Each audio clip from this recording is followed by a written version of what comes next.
Bonjour et bienvenue dans ce flash de mi-journée du jeudi 1er février.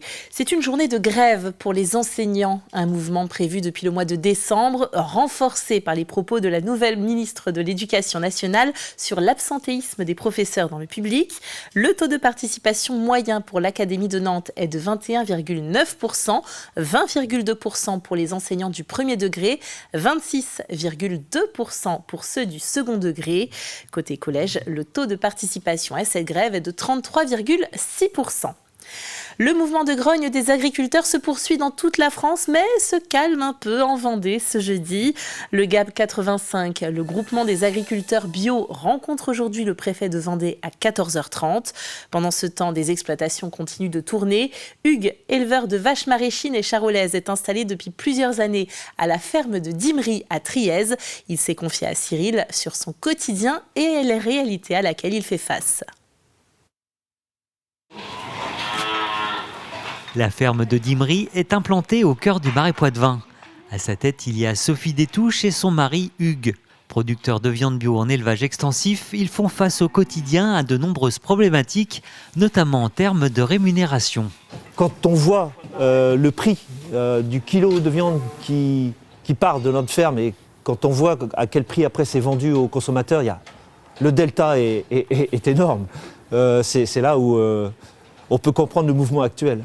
Et pour pouvoir tirer des revenus décents sur la vente de sa viande, il nous dit qu'il faudrait que son prix de vente soit revalorisé d'au moins un tiers. Mes bœufs bio, au bout de 5 ans, s'ils partent au prix d'une vache de réforme conventionnelle, c'est une catastrophe, parce que je l'aurais nourri pendant 5 ans.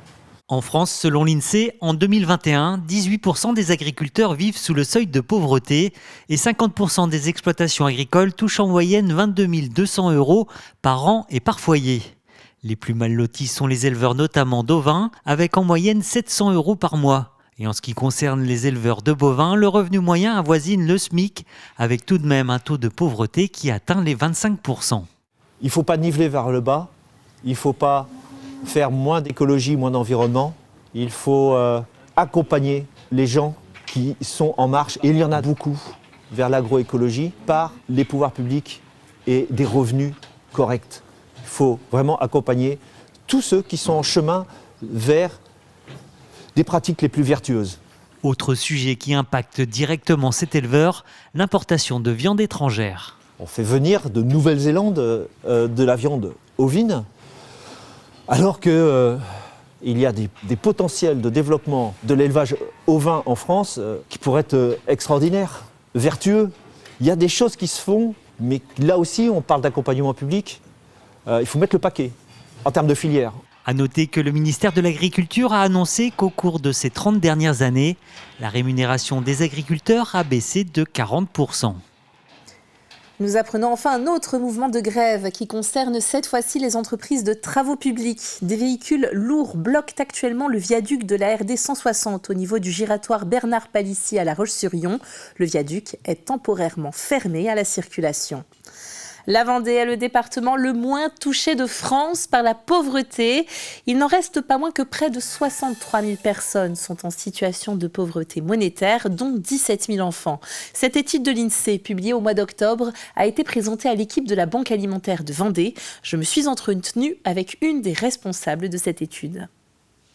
Et je me trouve à la Chambre des métiers de La Roche-sur-Yon où vient de se dérouler une conférence portant sur le panorama de la pauvreté en Vendée.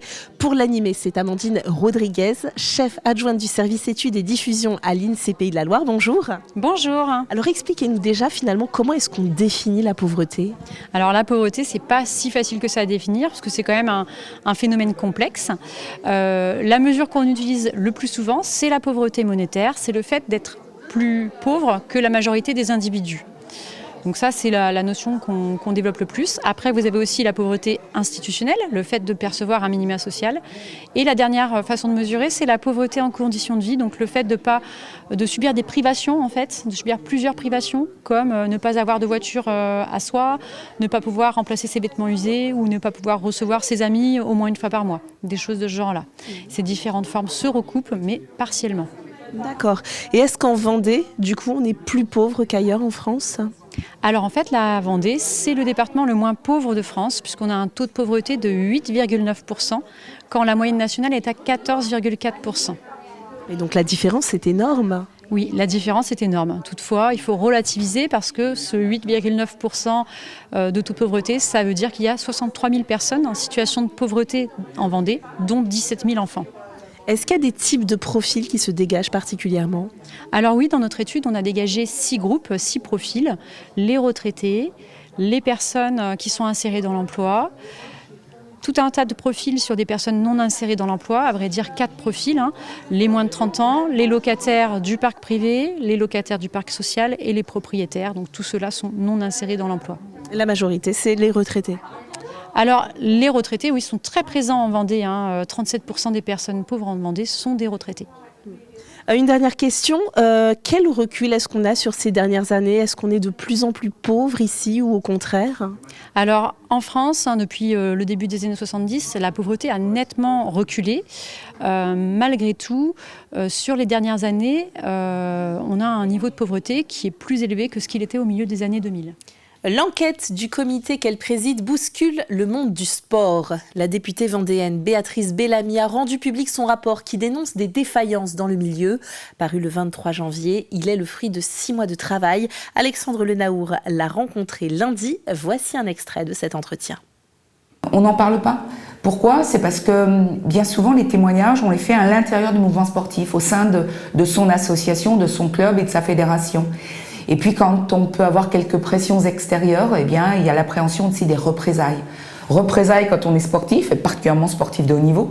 Et puis représailles aussi quand on a vu des choses et qu'on a entendu des choses, parce qu'on peut être aussi salarié. Donc je ne veux pas bien sûr généraliser, mais il faut savoir que ça existe. Entretien à retrouver en intégralité ce soir dans 85 chrono.